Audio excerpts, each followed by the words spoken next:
Let's talk about the most unique mosque in the world, Istiqlal Mosque in Jakarta, Indonesia. It is the only mosque in the world that was designed by a Christian architect, Frederich Silaban, and it's built in front of a Christian cathedral, and this represents the religious harmony in Indonesia. The mosque has 7 entrances, representing the 7 heavens in Islamic cosmology. Also, the mosque has 5 floors, including the main floor and 5 levels of balconies. 5 represent the 5 pillars of Islam, which also include the 5 daily prayers. Unlike many mosques with multiple minarets, Istiqlal Mosque has a single minaret to symbolize that God is one.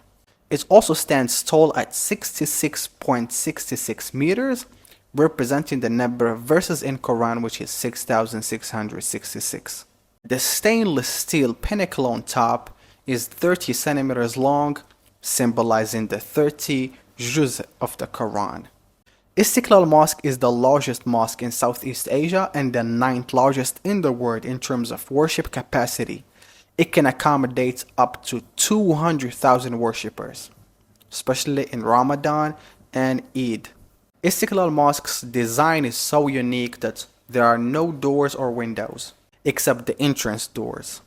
The mosque uses drums to announce the call to prayer, known as Adhan, making it the only mosque to do so.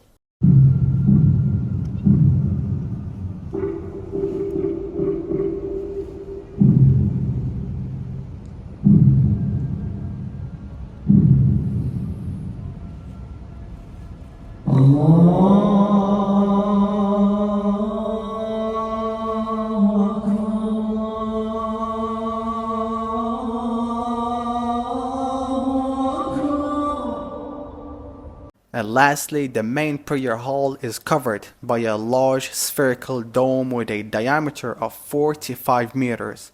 And the number 45 symbolizes the year 1945 when Indonesia declared its independence. Now you know why Istiqlal Mosque is such a unique one. When you go to Indonesia, Jakarta, please visit the mosque because it's open for tourists as well as for Muslims. Thank you for watching. Follow for more. Yeah.